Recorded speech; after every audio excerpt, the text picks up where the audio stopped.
A couple of months ago, a friend told me about a cEDH tournament taking place not too far away. I'm of course no stranger to Commander tournaments, I regularly host my own, but this one is a bit different. 120 players, 6 to 8 rounds, taking the entire day with a prize pool of over €2,000 worth of cards, much larger than anything that happens locally. I don't view Magic as just one game.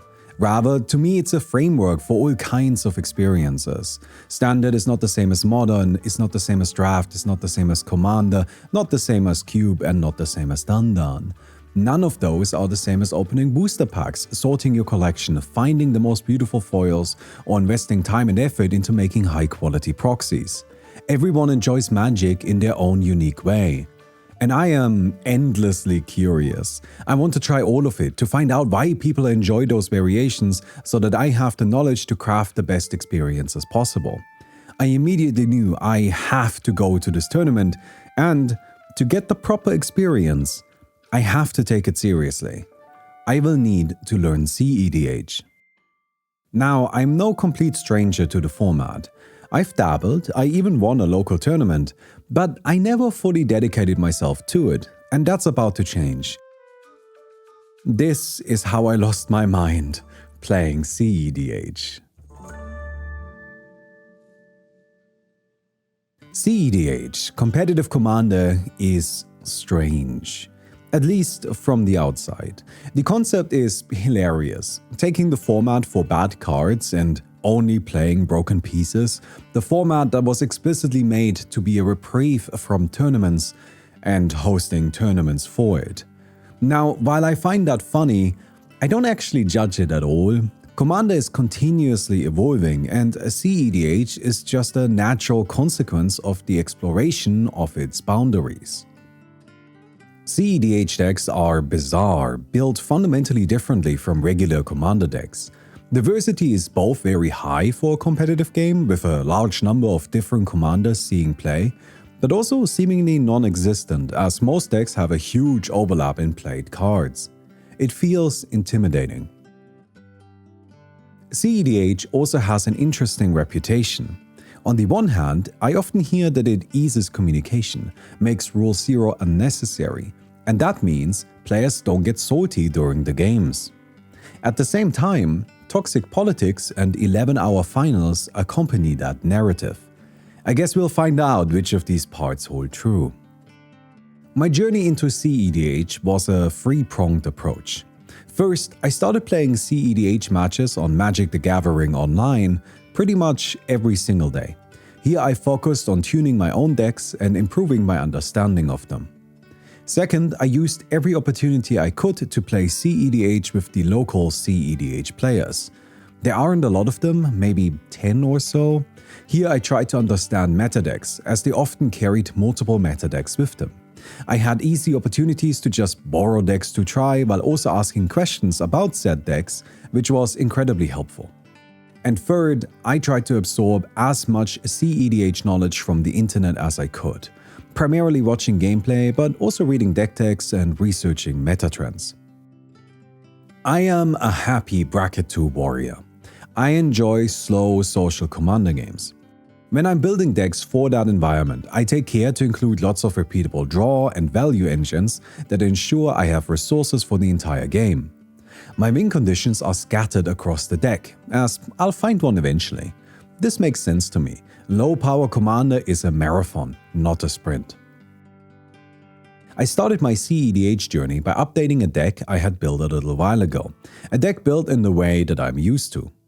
Wan Shi Tong Librarian, centered around repeatable card draw engines like Ledger Shredder, Fairy Mastermind, and all my favorite looters. The deck was soft on win cons, mostly just hoping to play a control and a bit of a prison game until I eventually draw a Hullbreaker Horror and use that as an unbeatable finisher.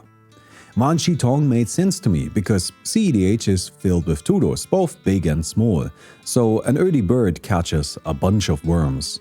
And that sort of worked. A turn 1 bird usually resulted in me being ahead on resources and having a formidable board presence. But, well, turns out a turn 1 bird is kinda difficult. cEDH is about winning. winning with no holds barred, winning as best as possible.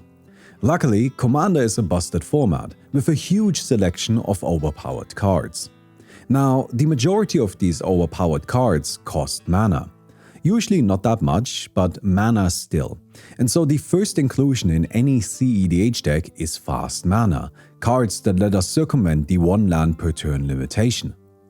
Chrome Mox, Mox Diamond, Soul Ring, Ancient Tomb, Gaia's Cradle. These cards let us skip what would usually be the early game and either establish repeatable mana sources that don't require land drops, or provide more mana than a land usually would. Accompanying them, we find ritual mana, either in the form of straight-up rituals like Rite of Flame or Culling the Weak, or artifacts that aren't easily repeatable, like Mana Vault and Grim Monolith. You may notice a problem here. Getting 2 color pips is just kind of difficult, especially in mono blue. For that, we need to start with a Lotus Petal, Mox Diamond, Chrome Mox, or Gemstone Caverns. Technically, a Mox Opal can also get us there, but not without support. Colors are a surprisingly big consideration in cEDH. While decks almost exclusively play fetches and multicolored lands, games are over so quickly that you don't actually get to play that many of them. Some fast mana and mana rocks provide the colors needed, but some also don't. Wan Chitong, for example, is a great card, but the fact that he needs 2 blue pips is a significant downside. Archivist of Orgma is weaker, but sees more play because he's much easier to cast. This logic also applies to commanders. The best commanders are light on pips and low on mana cost. There are exceptions, of course. Timna needs 2 pips, but she makes up for that by having access to lots of colors since she is a partner commander and she provides card draw. Still, this is a noticeable trend. Sisay is playable because, well, her casting cost only requires 1 colored pip. There's a very reasonable argument to be made that the best commander in cEDH, in Commander on the whole, is Rograk, a 0-mana 0/1 with no relevant abilities. But Rograk is the ultimate commander because he's free. That not only means we don't need mana to cast him, but more often than not, he generates mana. With Rograk in play, Mox Amber taps for mana, Fierce Guardianship and Deflecting Sword become free, and we can fodder Rograk into Culling the Weak or Infernal Plunge. And at no point do we need to worry about colors. I needed to swap decks. There's just no way this stupid bird deck does anything at the tournament. Now, I could just take one of the existing deck lists, but I don't like that. I find that I enjoy playing much more if I build my deck myself. And for tournaments, a day where I'll be playing Magic non-stop, playing a deck I enjoy helps me maintain my concentration. I'm also here to learn cEDH, and I think I'm just gonna learn more if I try to assemble something myself. Then again, you often hear that cEDH decks aren't built by an individual, rather a community. Lumra, Bellow of the Woods is a great example here. This commander has been rising in popularity, respect, and results because of a collected effort. Building a deck from scratch myself is probably a stupid idea. But so is that stupid bear.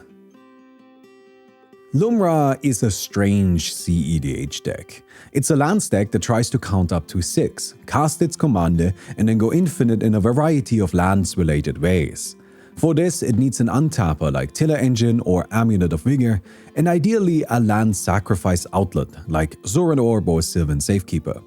The land sacker isn't always necessary, but makes things a lot easier. This deck is, well, it's kind of stupid, because it mostly just puts its pieces into play, hopes that nobody interacts with them, and then prays that its commander resolves. And even if it does, it's not a given that it wins the game. Lumra follows a proud tradition of all-in cEDH turbo decks. Etali Primal Conqueror is probably the most famous example there. These decks don't care much about interaction apart from defense, and they don't really have a plan B. We're casting Lumra or Etali, and we're winning, or, well, we lose. The silly thing is that more often than not, these decks don't win. In my testing, I played a ton against Etali, and most of the time it resolved. It just kind of did nothing. The framing of these decks implies them to be a coin flip, but they are nowhere near that. At best, an uninteracted Etali gives you maybe a 30% chance to win? Maybe? But that's one of the quirks of Commander, isn't it? A 30% chance is actually quite high, better than the expected 25%. In most competitive games, you would never want to flip a coin that only gives you 30% chances of winning. I mean, you probably wouldn't even want to flip one that gives you 50% because you're planning on outplaying your opponents. But in cEDH, gambling is just part of the equation. In Social Commander, decks are usually built for synergies. Everything is meant to tie together, become a singular whole. But for cEDH, that isn't possible, because the strongest cards of any given attribute only do that singular thing. Sol Ring only ramps, Mystic Remora only draws, Thassa's Oracle only wins the game. The best cards are so strong that not playing them would be foolish, but they're also so specific that they don't really have access points for synergies. cEDH decks are collections of individually powerful cards that still often aren't all that useful by themselves. If you draw a hand with only fast mana, it's unplayable. Similarly, a hand with Rhystic Study and Smothering Tithe, but no way to get them out quickly, is also unplayable. There are exceptions here, of course. Mystic Remora is a busted card. Maybe the best card in the format? Honestly, I'm blown away by how broken Mystic Remora is. Anyways, think of cEDH decks as a collection of advantage, mana, and interaction.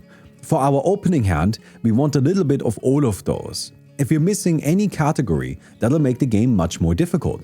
And unlike Social Commander, we're not going to be given an opportunity to draw into the stuff we are lacking. Finding a good mulligan is crucial, because with 4 players at the table, one of them will. And then if we get something that's just kind of okay, we are cooked. This is especially true if we are one of the later seeds. The exact win percent of Seed 4 in cEDH remains up to debate, but I've heard reports starting at 20%, going all the way down to 7%. Both these numbers are terrible, and make the most impactful part of a cEDH game the dice roll that determines seed order. If you're going last, you absolutely cannot keep a bad hand, so you mulligan until you find something good, and if you never do, then you lose. And that's just the opening gamble. In the game itself, players regularly rely on cards like Gamble, Ad Nauseam, and Demonic Consultation that can either win the game on the spot or lose the game on the spot, left entirely up to chance. Optimized chance, but chance still. Given that, Itali, who sometimes wins when resolving, is no anomaly at all. For a moment I considered playing Lumra, but I don't like the bear because I want a bit more agency in my gameplay pattern. I also don't believe that Lumra is the best mono-green commander, because that's my boy. 6. There's no way Lumra is better than 6, I just don't believe it. 6 is one of those cards that I've been obsessed with ever since he came out. He's a green 3-mana 2/4 with reach. Whenever we attack, we mill 3 cards and may then take a land from among the milled cards and put it into our hand. He also gives all non-land permanents in our graveyard retrace during our turn. This means we can cast them by discarding a land in addition to paying their other costs. When I originally built 6, I intended for him to be your regular social commander, bracket 2, maybe bracket 3. But the more I played with him and the more I learned about him, the more difficult that became. The deck just kept getting stronger and stronger, and at a rate unlike any of my other lists. At one point I needed a deck for a budget tournament, and I was unhappy with the one I had been building, so I just tossed together a competitive €50 list, and I won the tournament. I learned a lot during that, and anytime I learn more about 6, I see new paths emerging. I gave up on bracket 3/6 and moved him into bracket 4 so I could keep tinkering. Eventually I got to a point where even that seemed unfitting, regularly putting out difficult to stop win attempts on turn 4. And that was without the cEDH fast mana package. So when I was searching for my cEDH deck to play, I naturally gravitated towards the one commander that I've been building for longer and with more care than any other. I gave it some test runs, playing my bracket 4 list into some cEDH pods, and it held up quite nicely. 6 is just an incredibly powerful commander. He turns our graveyard into a repeatable toolbox while also filling it and providing card advantage. His attack trigger gives us a land, and any land is any permanent in our graveyard. In effect, it draws us 3 cards. He also plays great through counterspells, the standard interaction of the format, because a countered spell goes into the graveyard and then we just cast it again. Many counterspells also only work against non-creature spells, and most of our combo lines are creature combos. The plan with 6 isn't fundamentally different from Lumra. In fact, we play Lumra as one of our main win conditions. We're still trying to get an untapper and landsacker into play, and then want to aim for Aftermath Analyst or Lumra loops. The goal is to win by playing a Sunscorched Desert an infinite number of times. We also have a bunch of Spring-Hot Nantuko lines: Ice Still Explorer, Blossoming Tortoise, Lumra, and Aftermath Analyst again. Still, this is all stuff that any lands deck could do. The main advantage 6 has over Lumra is twofold. First, we get a much larger range of combo lines. Just like Lumra, we can use Mirror Pool, but also Arid Archway and Guildless Commons. Those 2 bounce lands work with Aftermath Analyst too, meaning we don't have to rely on shifting woodland. Groundskeeper and Lion's Eye Diamond is a fully self-contained combo that creates infinite mana and lets us play every permanent in our graveyard. And Turntimber Sower does really strange things with nearly everything in our deck, often providing near infinite mana with Gaia's Cradle. Infinite mana that we can then easily invest into cEDH stable Yavimaya Elder. The important thing is that all of these cards work within some sort of combo to win the game, but are also useful and easy to play in isolation. Which brings us to our second advantage. 6 doesn't have to go all in. Because of our attack trigger, we are constantly building advantage, and we don't have to invest that advantage into immediate win attempts. 6 gives us the option of interaction and long-term plans. Now admittedly, we are mono-green and really want to only play permanents, so our interaction is limited. But that doesn't mean we don't have any. Soulguide Lantern locks down Underworld Breach and other graveyard strategies. Wandering Archaic gives incredible political leverage. Khan the Great Creator shuts down mana rocks and treasures, effectively killing a lot of decks. Haywire Might and Druid of Purification get rid of pesky studies. And Talon Gates of Madara is easily tutored out and stuffs a creature away for a turn. Vexing Bauble is a bit risky, but can also sometimes be completely devastating. And Kogla the Titanape might seem like a bit of a weird inclusion, but sometimes we just need to kill a creature, and Magus of the Order lets us find the boy at instant speed. Yes, this is always still worse than a Forcible. What can I do? We're mono-green. We're weak to turbo no matter what we do, because we first need a turn or two to establish ourselves before we can stop our opponents from winning. But that's a risk I'm willing to take. I didn't arrive at all the cards I just mentioned right away. Rather, that came through non-stop playing. I was grinding on MTGO every day, always testing new ideas and trying to make my deck the best it could be. And after a while, I started winning a lot, and I became convinced that 6 is a viable cEDH commander. He fits 3 very important criteria. He's easy to cast, provides card advantage, and is part of many powerful combos. Another big factor here is that 6 makes opening hands with only mana playable, because he effectively draws us 3 cards a turn. We can dump our hand, attack with 6 on turn 2, and we should find things to do. Turn 3 win attempts are reasonable, turn 4 almost guaranteed. That's of course assuming no interaction, but I don't mind an interactive game. Longer matches work out in our favor, because at the end of the day, we are a lands deck. We'll be ramping and hitting our land drops, which will eventually let us overpower our opponent's interaction. So I test and build, and I test more and build more, and eventually I think I assembled a genuine cEDH deck. I take the deck into the outside world, playing against the local cEDH players. They seem tepidly on board with it, skeptical but respectfully so. It's not an established list, but I'm winning games and that's what counts. I'm also having a lot of fun.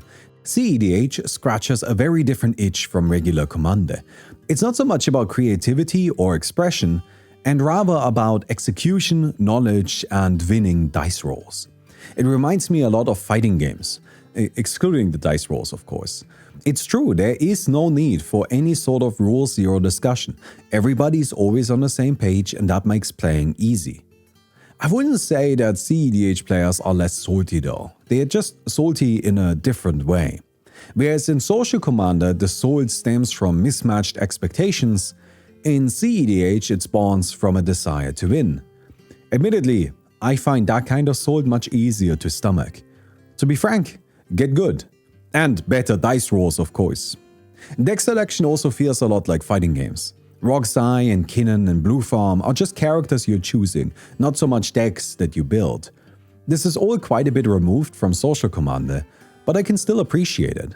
Especially since the games are really quick and we get to play a lot of Magic. I'm looking for tournament practice, so we play in a way that tournaments are expected to go. We keep time in mind, draws are a possibility, and I get a glimpse into tournament politics.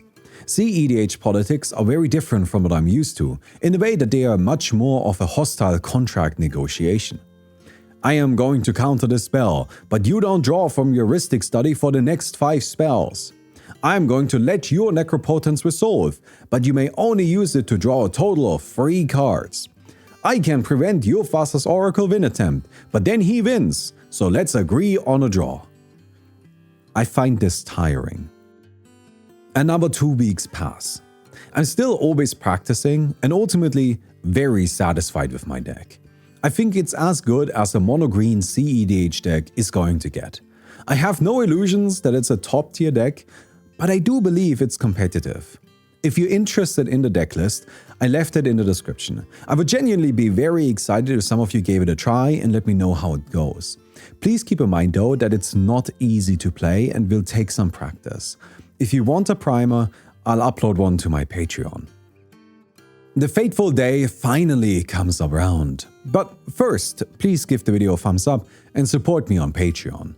This video took a huge amount of time to make, so for me to be able to create content like this, I depend upon your support. There's also lots of bonus content on Patreon, like for example, detailed deck tours for both my Bracket 4 and cEDH 6 decks. Thanks. The fateful day finally comes around. I am genuinely very excited. I go to bed early so I can comfortably get up at 7 in the morning. The tournament is about a 90-minute drive away, and I want to be there with enough time to spare to get used to the environment. So I gather up my friends and off we go. The venue is nice. It's a bit hidden away, but that's no problem. Spacious tables, reasonable chairs, big windows with lots of light and good food options at reasonable prices. The registration went seamless too. We have finished with everything early enough to play a quick practice game. cEDH matches don't take too long anyways. Then it's time for the introduction from the staff. They take us through the event structure, 6 points for rounds, 75 minutes each with 15 minutes overtime, and then a top cut. They handle overtime a bit differently from how I do it at my events. I let players finish out the turn rotation to give the later seeds the same number of turns. They are already disadvantaged enough as is. While this has certainly raised concerns regarding game length, that has never been an actual issue before. That's why I'm surprised by how strict they are. Not only is there a hard overtime limit of 15 minutes, but also overtime only extends to the current player's turn. Once they pass, the game ends in a draw, regardless of seeds or remaining overtime. They also go through some other new additions to the rules, regarding collusion and spite plays, both of which are now officially banned, and I mean that makes sense. However, the specifics regarding this are unclear, and multiple questions centered around pushing the boundaries of the conduct rules are asked that don't result in precise answers, leaving the specifics vague. And then the tournament starts, reasonably on time. Players are assigned tables and seats. Seat 1 gets to go first, Seat 4 has to be last. This leads to massive rumbling as players check their pairings and realize that they are in seats 3 and 4. The complaints about being seat 4 are incredibly abundant and noticeable. I'm lucky, I'm seat 2, so I find my table and sit down. I'm going up against Rogsai, Rog Ishai and Blue Farm in that order. This is terrible for me. 2 turbo decks that I struggle to interact with. Worst of all, the blue farm player mulligans down to a 4, certainly not keeping interaction, so I am very worried about the other two who both kept 7s. Blue farm makes it clear from the very beginning, even before going down to 4, that he's not playing to win, but rather for a draw. The mulligan process takes nearly 10 minutes. This remains true for the rest of the games. A solid 10 minutes are usually spent just on mulligans. The game starts and Rogzai opens aggressively with a turn 2 Necropotence, but surprisingly, Rog Ishai kept interaction and hits it with a Forcible. I am still alive. I get my commander out, I get some mana into play, and neither Rog Ishai or Blue Farm are pushing for wins, rather settling for value engines in Esper Sentinel plus Tataru Tauro and Rhystic Study. On turn 3, we learn that Rogzai is dead, at least for now. He doesn't have another land, nothing to do, and simply passes the turn. So I used the chance to cast a Druid of Purification, hoping to clear out the Esper Sentinel and Rhystic Study. Here I get my first taste of cEDH tournament politics.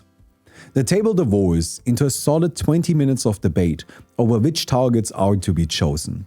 Rog Ishai in particular holds strong opinions, not wanting to lose his position of power. He controls a couple of treasures.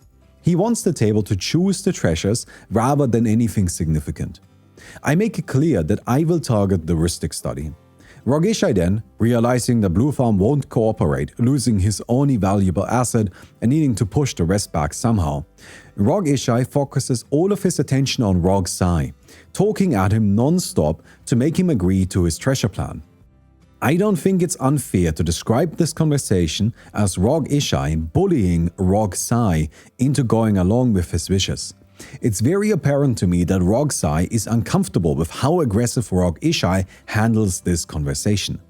Rogzai tries multiple times to end the conversation or concede the decision to a coin flip, but Rog Ishai wants his way.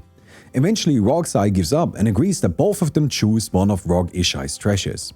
During this, I repeatedly say that I want them to make a choice, but that isn't getting through. You might say that I should call a judge, but a judge is watching this and doesn't see it as an issue.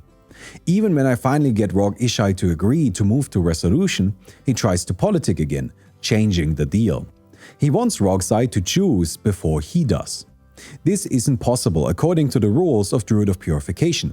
Rog Ishai has to pick first, and I make that very clear. Please, just pick something. So he chooses his own treasure. Then it's Rogzai's turn, and as per their agreement, Rogzai chooses one of Rog Ishai's treasures. A different one. Naturally, that's how I understand their deal, that's how Rogzai understands their deal. But Rog Ishai picks it up again. He wants Rogzai to choose the same treasure as he did. This turns into another argument that is ultimately settled by Rogzai just mentally surrendering and flipping a coin. He ends up choosing a second treasure and mentally pieces out for the rest of the match. My enthusiasm about the day dims. I continue playing. I am in a good position, but a problem is becoming apparent. All this talking took a huge amount of time, and it's not stopping. Every card played is a negotiation. Every action taken, every cost paid first requires a discussion. We're moving incredibly slowly, and the timer is running low. My deck is working, I am winning, I have mana, I have interactive pieces in play that prevent my opponents from doing anything scary, and I have access to tutors. The table talk over the last 30 minutes has been entirely centered around how to stop me. But I'm out of time. Less than 5 minutes on the clock, I know I won't get another turn. It's not that the other players have anything they can do during their turns, but that won't stop them from stalling until the timer runs out. So I have to go for a win now, and then Seed 4 shows me a silence accompanied by a draw offer. Seed 4 was playing for a draw from the very beginning, which is common practice. Often Seed 4 takes on the role of saboteur, somebody just trying to push the game into non-resolution. And he finally gets it.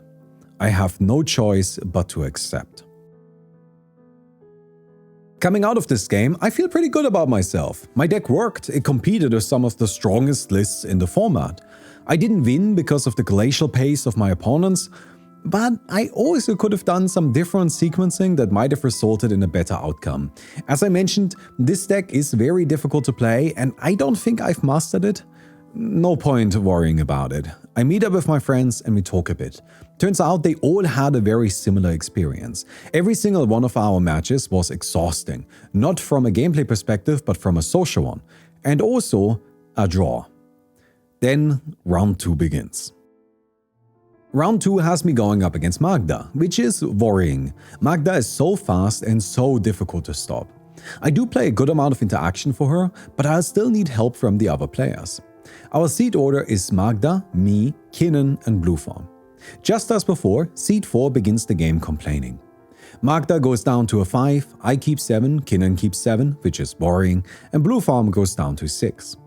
Magda does a simple mountain pass. I vomit a bunch of mana into play and get a turn 1/6. Feeling pretty good about this. So long as the other 2 players do literally anything, we should be able to handle Magda. It's Kinnan's turn and he plays a land and passes? That's odd, he kept a 7.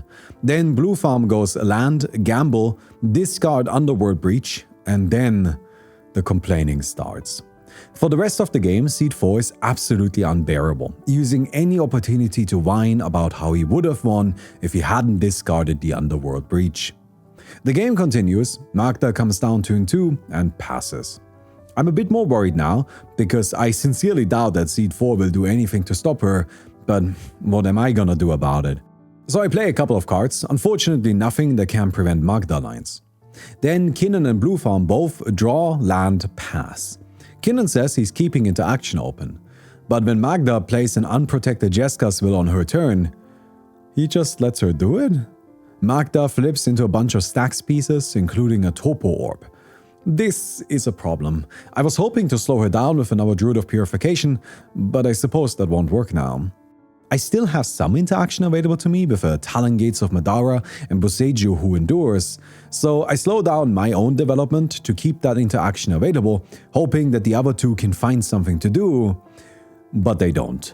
Their main game action becomes complaining and whining about they don't have anything they can do against Magda and how they don't have any other cards to play. They take their turns incredibly slowly, spending a lot of time showing each other cards, but ultimately just go land pass. On Magda's turn, they reveal that they did actually have a bit of interaction, a Flusterstorm each, and that keeps us alive for a little while longer, but that's the end of their involvement in the game.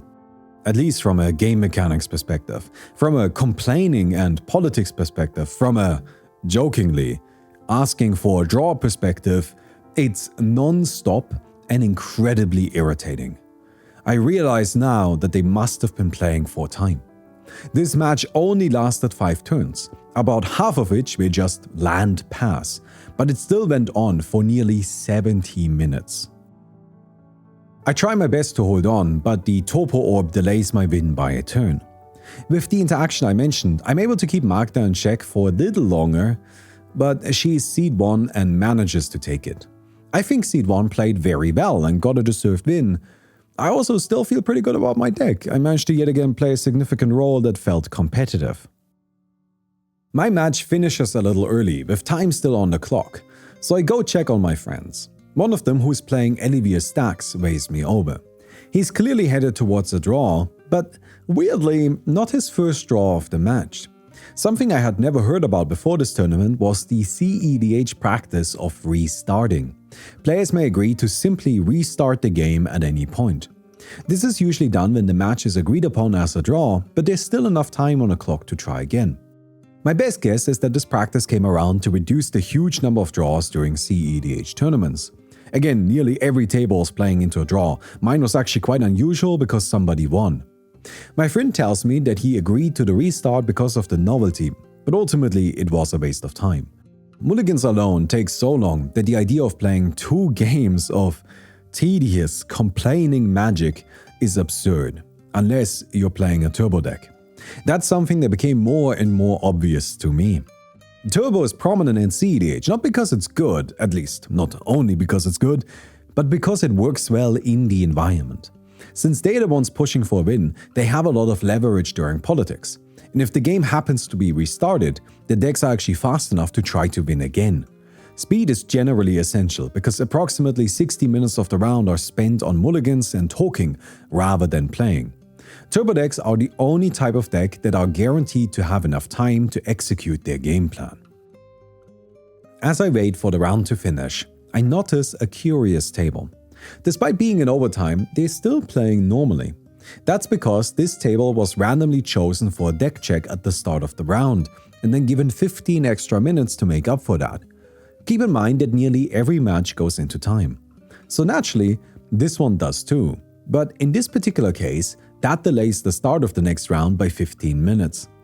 I find it strange that they would do deck checks at the start of the round. Why not wait until a table finishes their match and then ask for the decks to check? What a strange bit of organizational inefficiency. I head to my third game. I'm seed 1, so that's great, going up against Krak Sakashima, Kinnan and Rock Thrasios. Now, a little quirk about this game is that seed 4 isn't German, so we play the entire game speaking English. This isn't a problem for me, but noticeably limits the other players. Seed 2 hardly communicates at all, and seed 4 is also rather quiet, resulting in by far my most pleasant match of the day. Seed 3, however, is very invested in the politics of cEDH, constantly trying to negotiate deals, and he begins the hostile politics as early as during the mulligans. I have bad mulligans, going down to a pretty mediocre 6, whereas the rest all keep 7s. I'm still able to get on the board quickly, but every single card I mill and draw this game is a land, so I just never find anything to do.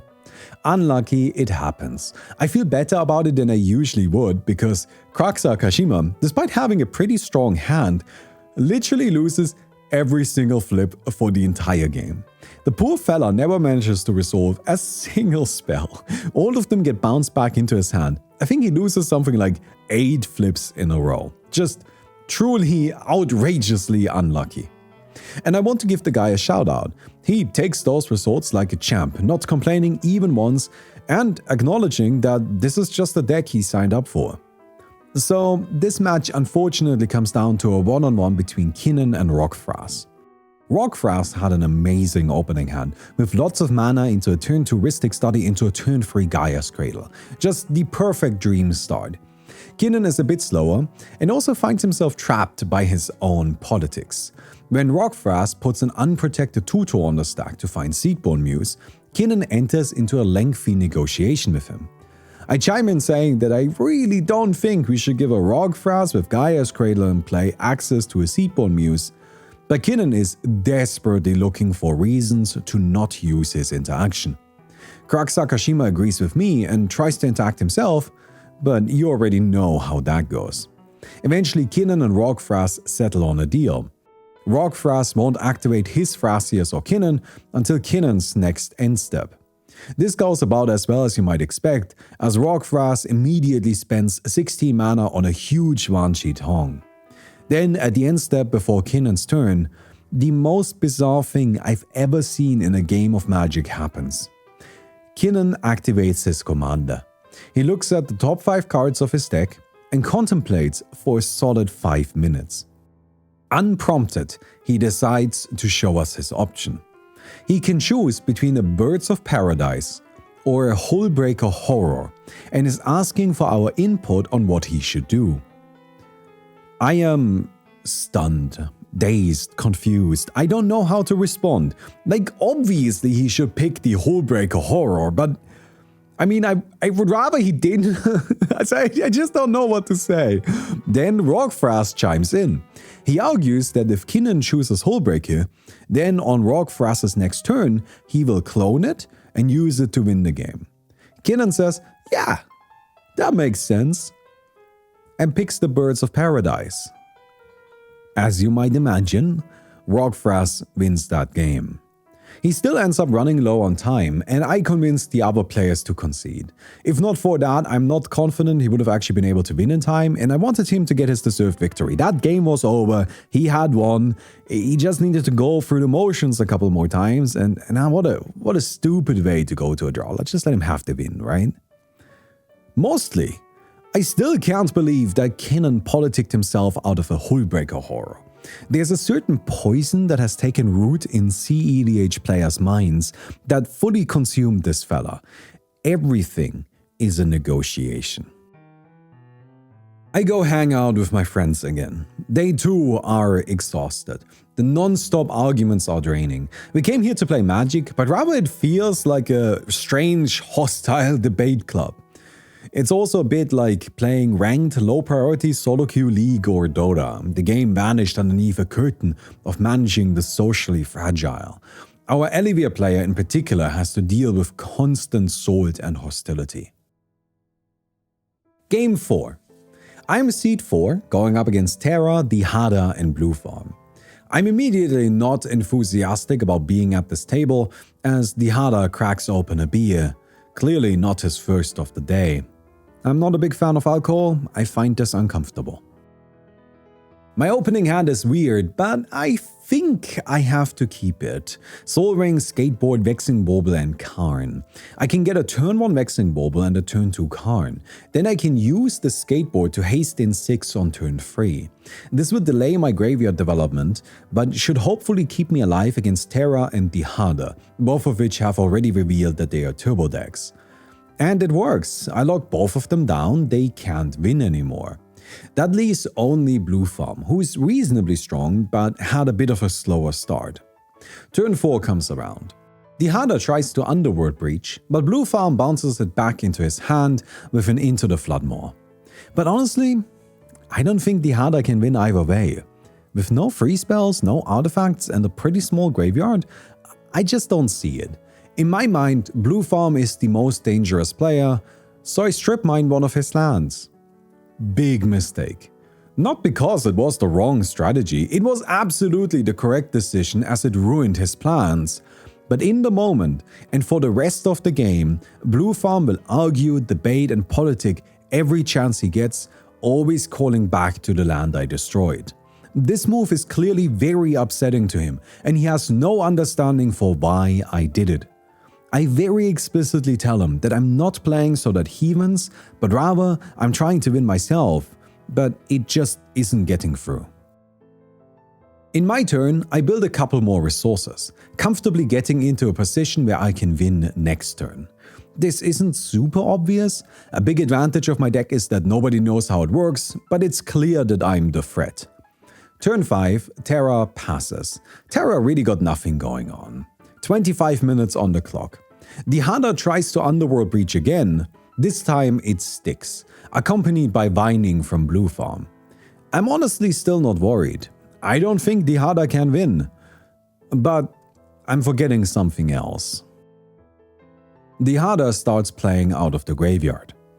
One card at a time, thinking between each of them. The turn stretches. Again, it's not leading anywhere. There is no win, but it is game actions taken. Taken slowly and slowed even more by Blue Farm constantly trying to negotiate and argue over what's happening. Soon, 15 minutes have passed. I ask that they speed up, but it's meaningless. No matter what I say, Dihada takes slow actions, and Blue Farm always takes forever to pass priority. Eventually it becomes clear that Dihada can't win, and so he asks for a draw. The other two players agree, but I don't. I'm frustrated. Not only do I not want a draw because I can win on my turn, but I also just want to play some Magic, which is what I came here to do. Instead, I'm trapped in a nightmare debate club. I tell them repeatedly, no draw, please pass priority. But it falls on deaf ears. 5 minutes left. Judges are nearby, they are observing. Clearly what's happening doesn't count as slow play, it's just playing slowly. But finally, Dihada passes. Blue Farm draws a card and makes it clear that he can't win or stop me from winning. Then a new idea is proposed. Terra, Dihada and Blue Farm agree with each other that they will help Blue Farm win, and so long as Blue Farm does, the game counts as a draw. I can't believe what I'm hearing. This has to be collusion, something the judges clearly called out as illegal at the start of the tournament. So I called for help from a judge. The judge listens to the situation and then says that it's not collusion because these three players didn't know each other before the game. They are allowed to proceed with their plan. I am stunned. I don't know what to say. First of all, how do you know these guys aren't familiar with each other? Do you keep track of everybody's personal life? I mean, I met one of them in the hallway before the tournament. We talked a bit. Do I now know this guy? Like, what's the criteria here? Second, why does that matter? Isn't it collusion either way? But I know I can't argue with a judge, especially with no time left. The clock didn't stop during this. And so Terra uses a noxious revival on Blue Farm to return us into the Floodmaw, giving the removal needed to break through my lock. But it doesn't matter anyways. The card is never cast as Blue Farm turns around, looks at the clock, sees 30 seconds left, and puts down his cards. He'll just wait it out. I don't get another turn, and the game is a draw. I went and looked up the rules for collusion afterwards. Here's the official wording. Collusion typically occurs when a player intentionally takes an action that is detrimental to themselves in order to benefit an opponent. It's not collusion if the action is a result of an unintentional strategical error. Although players can share hidden information freely with one another, such act can be considered when investigating for collusion. It is not considered collusion if a player takes an action that is detrimental to themselves in the context of the game, but beneficial in terms of achieving the best possible final standing at the end of the tournament. It says nothing about having to know the other players, so I don't know why that was the deciding factor. Still, following the wording, I think an argument could be made that it wasn't collusion, assuming the three players are able to agree upon a draw in the given way. But looking at the ruling for draws, I don't believe they should have been able to.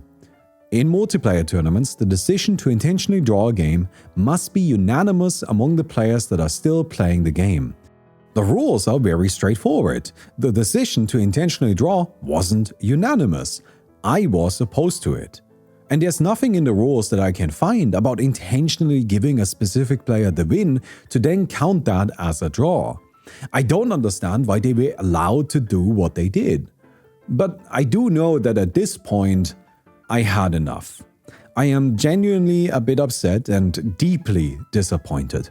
This entire tournament has been a miserable experience. I find my friends. I tell them what happened and say that I am done. I don't want to play any more rounds, regardless of my standing in the tournament. Without hesitation, one of them pulls out his phone, puts it on the table, and visibly clicks the drop from tournament button. He too has had an awful time. We decide to leave early. This was genuinely the worst gaming event I ever attended. I would have preferred it if they spit in my face and slapped me right after showing up, because then at least I would have known to go back home immediately. As we head home, we decide to not let the day end like this. Instead, we order food and play a cooperative board game. Mansion of Madness, if you ever heard of it. It's fun. A couple of days pass, and I don't know how to process this experience. So I do the only thing I can think of, the thing I've gotten quite used to. I queue for a match of cEDH on MTGO. And it's still fun. So long as people are actually interested in playing Magic rather than lawyering every game action, cEDH is a great experience. I will absolutely continue playing it socially. I run my own tournaments. Budget Commander. I may have mentioned it before. Our tournaments don't have politics anywhere near the level of the cEDH tournament. They are a great experience. I keep hosting them because I think they're fun. But ever since the cEDH tournament, I've been asking myself, what makes my tournaments different? Is it just cultural? That could be the case. But I don't think so. There's this element to cEDH where most cards are the strongest of their kind and also very specific. If a player has 3 cards in hand, that could be all 3 counterspells, or it could be a protected win. It could also just be a bunch of lands. But unless they show you, you can't ever be sure. So players demand information. In Budget, however, if someone is tapped out, you can be pretty sure they got nothing going on. The negotiation isn't necessary. It might also be a matter of price pool. The cEDH tournament we went to offered a €500 card for first place, whereas I give like 4 boosters and €20 worth of store credit. Either way, I'll be cautious and keep an eye out to maintain our current atmosphere. I'll keep fostering the positive competitive community that I think this game deserves. Spending so much time with cEDH has left me with some thoughts that I want to share, but don't really know where to put in the script. So, here you go. A little while ago, there was a big discussion about if heuristic studies should be banned. Originally, I was opposed to this because I like having a small ban list, but having now played way too much cEDH, I've actually changed my mind. Both heuristic study and mystic remora should be banned for power level and play pattern reasons. They're just so far beyond anything else available that they are severely limiting the environment by essentially acting as a crutch. Fastest Oracle was also brought up at some point, and I don't see that at all. Fastest Oracle isn't even that good. Underworld Breach is 100 times better. I've become fairly convinced that cEDH would be better if there was no free multiplayer mulligan, because that would require building more balanced decks since players can't depend on the mulligan as much anymore. Admittedly, they might then just gamble even harder, but I don't think there's anything you can do to prevent that. The cEDH community also really needs to do something about the going last disadvantage. It's honestly bizarre that they haven't, as is the biggest indicator of your winning chances aren't your deck or skill, but your seat. And that's just not really a competitive game. cEDH tournaments need to be much stricter on enforcing slow play, and talking while it's not your turn should count towards that. Maybe talking should be bound to priority. If talking is such a significant portion of the game, then it needs to be handled like a game element and be given rules and regulations. cEDH tournaments should also do less rounds. We only stayed for 4, but that already took 8 hours. There were 2 more to go and then top cut and then finals. That must have stretched well into the night. 4 rounds, 4 points makes a lot more sense, because then the rounds could also be structured in such a way that the seed order is properly rotated and you don't get scammed by just going last a bunch of times in a row. I really liked the deck I built. I didn't win any games at the tournament, but I felt that I was competitive. My 2 draws were games I would have won if not for the endless stalling. But I should also say that I've already disassembled it. I like my 6 deck a lot, and I want to play it without proxies, so I'm keeping it in bracket 4.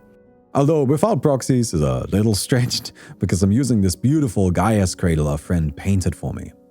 In its place, I'll probably pick up Rock Ishai as my cEDH deck, although I'll build my own list that won't be turbo, but rather mid-range value centric. Still, I believe in 6 as a cEDH commander. Last December, me and my friends went to the Command Fest in Mainz. This was a bit away from Gießen, so we stayed in the living room of the sister of one of us. We were a group of 5, and the only table we had access to was a tiny coffee table.